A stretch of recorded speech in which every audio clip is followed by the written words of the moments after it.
everybody. Quick introduction. I've gotten several requests, I feel like, here in the past couple weeks for the same topic. So even though I think I have technically recorded on this topic before, I think it was kind of like part of another video about PauleyWinders just in general. It wasn't its own video. And I know on YouTube I have learned through experience that people like things that are very searchable topics for obvious reasons, because you're searching for a specific topic.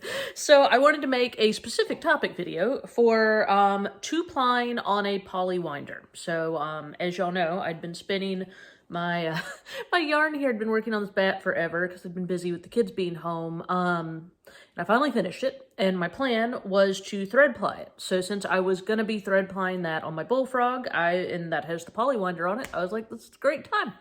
So that's what I'm going to be doing. So even though this is going to be a thread ply yarn, I'm not focusing on the technique of thread ply at all. I guess I'll do another. I got videos on that. I know on the Dream Yarn course in Patreon, we have a lot on different thread ply techniques.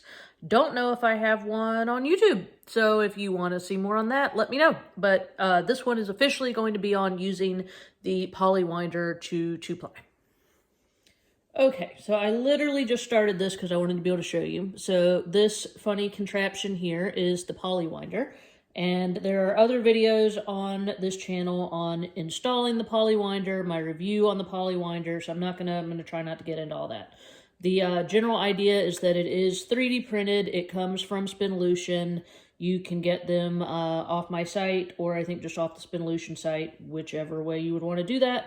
It installs in on your existing flyer head by replacing the two arms on your flyer head, and then it, the front piece still goes on.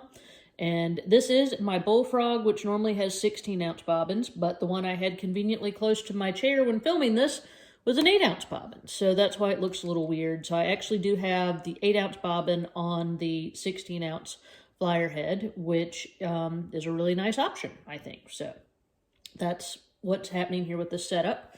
So in order to two-ply, you set it up just like you would for single-ply. So you just, except, you'd be attaching your two plies, in my case, a thread ply and a single skein of yarn. Could be two skeins of yarn, So attach your two plies to your leader thread. The leader thread's this blue part here. So attach that on. I usually just tie mine on fairly unceremoniously. And the leader thread setup, here I'll pull it up, is exactly the same as usual. You just pull it down underneath this part and then bring it up. Stick it over the little rod and then bring it through the hole and then down through the orifice. So that's the exact same setup as if you were, just spinning on it like normal. And it's super easy, so that's why I hadn't actually made this video before, there's no big trick to it. It's exactly the same as spinning on it regular, except this time instead of spinning clockwise like I spun the singles, I'm just going to spin counterclockwise. So there's not any sort of special setup or changing of gears or attachments or anything at all. It's super easy, which I like. You don't have to think about it. You don't have to change anything. I just finished spinning this bobbin earlier today. And so, I literally just popped that bobbin off, popped this bobbin on, and I'm just going to spin counterclockwise instead of clockwise.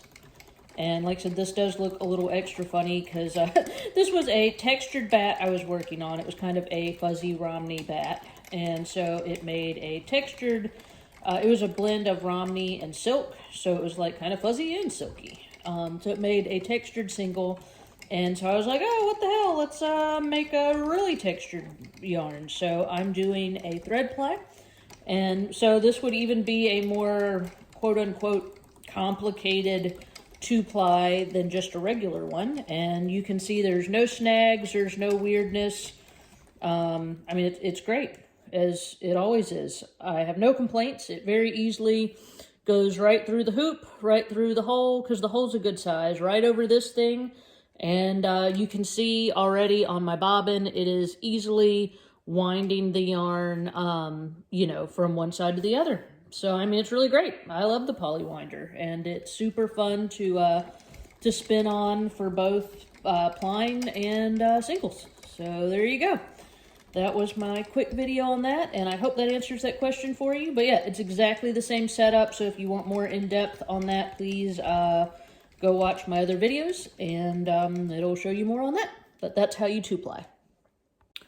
Okay, so this is a shameless product plug, so forgive me, but it was sitting next to my wheel. It's so pretty, I had to show you. This is our newest, so when this is what? This is January? Braid of the month for January, and it's called Medusa. It's named Medusa because one of our fabulous dye artist also has her own independent business that she's had longer than before working with us, but she's also a Knoxville local, and her business is called Medusa Yarns, and she dyes yarns primarily for everyone except for me because I'm special. So she dyes some of our fiber, and look how pretty it turned out. So I have named this Medusa after her business, and this is what's going out in our January braid club. So the fiber artist boxes, as well as the dyed braid of the month club for January, is Medusa. So please check out, I'll try to remember to drop her link, check out for her beautiful yarns. She has a website, so I will put her link down there too.